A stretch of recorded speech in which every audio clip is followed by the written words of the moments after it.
Jimbo's Garage. Good afternoon, everyone. Welcome back to Jimbo's Garage.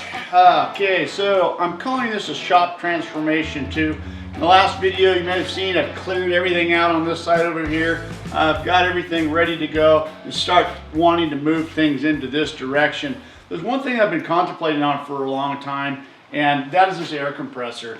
As crazy as it may sound, if I disconnect this thing, spin it around and push it against the wall, I can pick up 9 inches. 9 inches is like 9 feet to me in this section right here. It would really be beneficial for me to pick up that 9 inches, as everything that's going against this wall is super tight from here to there, and it would really help me to do this. It's a lot of work, but I think it's something I need to do. Also, I've got a dedicated 20 amp circuit right here that's currently coming out over and providing power to the lathe table, which I'm going to abandon up on top here later on. So I want to come out of this, come along this wall right here, and provide 3 boxes along this wall. One of them is going to power the lathe table, which is going back in here. The other box is going to provide power out to the future island, which is going here. And another box for the welding table on that side right there will provide power to. So all that said, let's get started today's video, moving things around. You know, there's some things that you just shouldn't tackle, and you know that it's just in your head that you should have left well enough alone, and this is one of them. But you know what?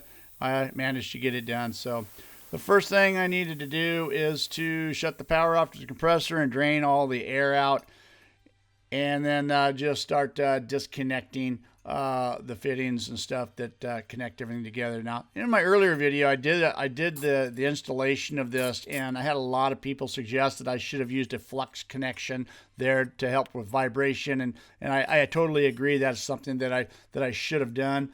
However, I've had no problems with this connection, and I don't really know what type of flex connection or tubing or piping that would be required. So I'm just going to hook this back up the way I had it before. I just needed to reroute some of the plumbing right here. Now, I'm not a plumber, don't really have much experience in this, but enough to talk to a few people, know that you need to sand and clean the copper tubing, both the fittings and the pipe themselves. At least that's what I've been told.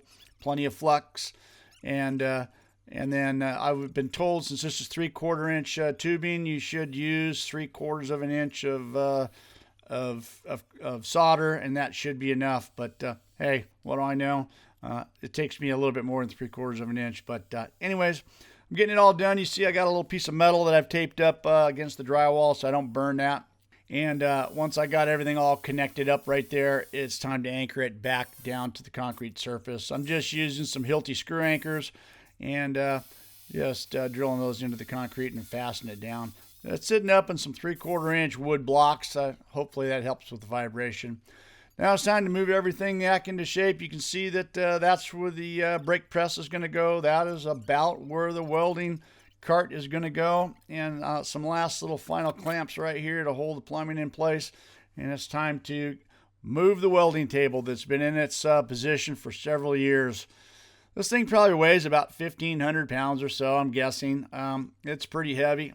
Oh, I was just managed to get the forklift underneath there, and then it looked like I was taking it right to the very end right here. Now, I need to get the forks to extend all the way across to the other side of the rail, and you can see, barely you can see, but the forks are just a little on the short side. So I scrounged around the shop right here, and I was able to find some 2x6 rectangular tubing. Absolutely perfect. What are the chances of that? But that's what I get for hanging on to all the scrap pieces. So with that little bit of extension on there, I think that's all we needed to reach across there. And we got it fully extended, and that's going to work. I only really need to get this thing a few inches off the ground, and that's all I really want to do at this point. And so just off the ground enough to get this thing moved around and finagle my way into the position where it's going to be, someplace right about there. That looks good. So once I got it down, took off the fork extensions and worked my way back to the forklift and get this thing out of the way. And I really had to work this thing to get it in there. So it's a little bit of tight fit to getting it out, but I managed to barely get through and get it out. You know, I just need a bigger shop, but that is not going to happen. All right, well, there it is. I'm out of time here for today, but it was good progress. I was able to get the air compressor relocated and mounted down. I was able to get the brake press and the welding cart and the welding machines where they need to be, and we moved the welding table over to where its new home's going to be. Anyways, I hope you guys enjoyed the video. Stay tuned to see what's next. Thanks for watching. See you in a few days. See you next time on Jimbo's Garage.